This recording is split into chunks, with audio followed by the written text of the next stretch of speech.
While we will see some cases among those who are vaccinated, as to be expected with any vaccine, these cases are generally mild and oftentimes asymptomatic, which is just more proof that the vaccines work.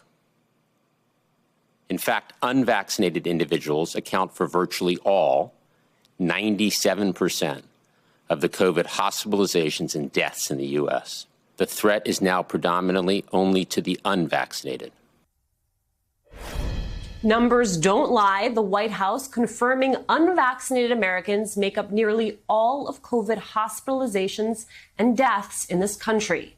Data by NBC News finds a silver lining, however, an uptick in vaccination rates in states battling COVID most. Florida, Texas, and Missouri remain hardest hit, making up 40% of all new COVID cases in the nation. In Missouri, St. Louis County officials are doing what they can, reinstating mask mandates for both the unvaccinated and vaccinated. That mandate returns Monday. In Tennessee, statewide vaccine outreach is being reinstated after state Republicans closed down vaccination sites geared toward minors. The NFL tackling vaccine enforcement, announcing any COVID outbreak traced to an unvaccinated player or staffer can result in game forfeiture. So far, 2 assistant coaches in the NFL have quit rather than get vaccinated. Their choice. In Alabama, doctors are at a breaking point, one sharing on Facebook that more often than not, unvaccinated patients are begging for vaccines as they die from COVID. While it is too late for them, doctors are telling these stories in hopes of getting more shots and more arms. Alabama's Republican governor clearly fed up.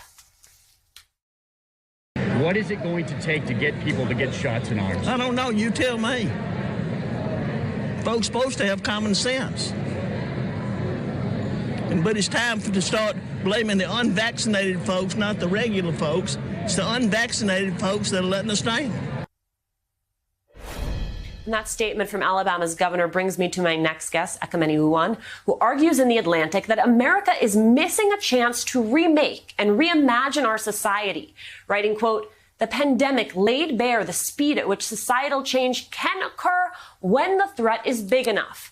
Conversely, society's reopening is revealing just how quickly we can slide back into complacency." Ekemini joins me now. She is co-host of the Truth's Table podcast. Ekemini, in June 2020 for The Atlantic, you wrote, quote, "Once we accept and grieve that our old way of life is gone, we can build a better future." And in your latest piece, you write, "The world has not been remade and there are no signs that it will be." That is some real talk as promised.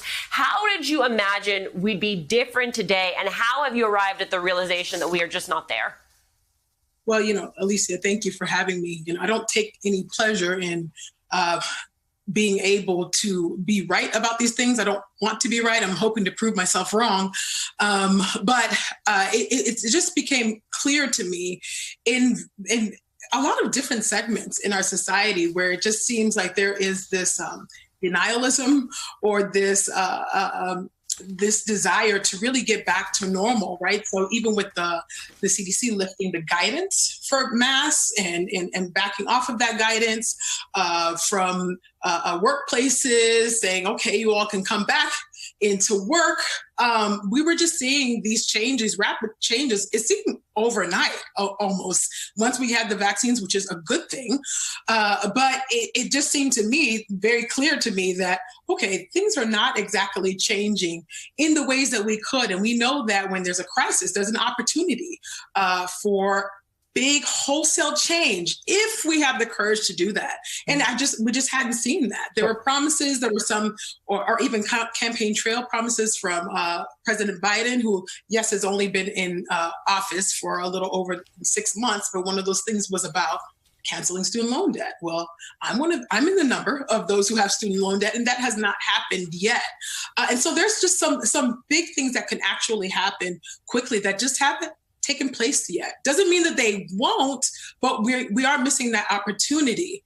And if we don't act quickly, that can actually that opportunity and window of opportunity can be closed to us. Yeah, and I want to talk specifically about who you're talking about when you're talking about we, because it is both we, the American people, and we, the American power system, right? The U.S. government. So I want to share another part of your piece. You write, quote, "What is obscured by all this excitement are two realities that we ignore to our own peril. One is that we are still in the midst of a global pandemic." You go on to write, "The other reality is that what we thought of as normal before the pandemic was broken in many ways. It's not just our personal appetite for change, it's congressional response to the moment," right? Are you seeing the federal government sort of say, this is a unique moment in which we can have systemic big change?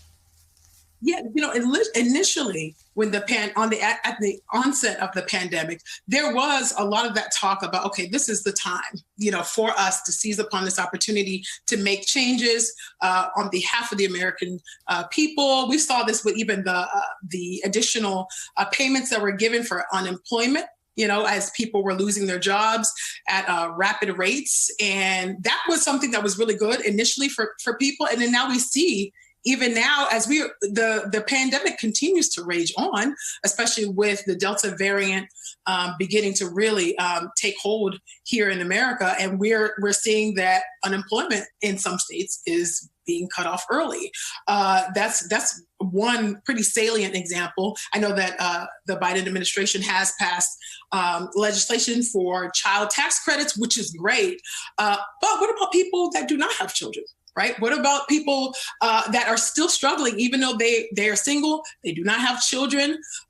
We know that Americans have really been, many Americans, maybe not everybody, but many have been struggling for some time, particularly those that have been saddled with all types of debt and who've been working tirelessly during this pandemic, particularly our teachers, right? Our grocery store workers. Where is the wholesale relief for them? Right.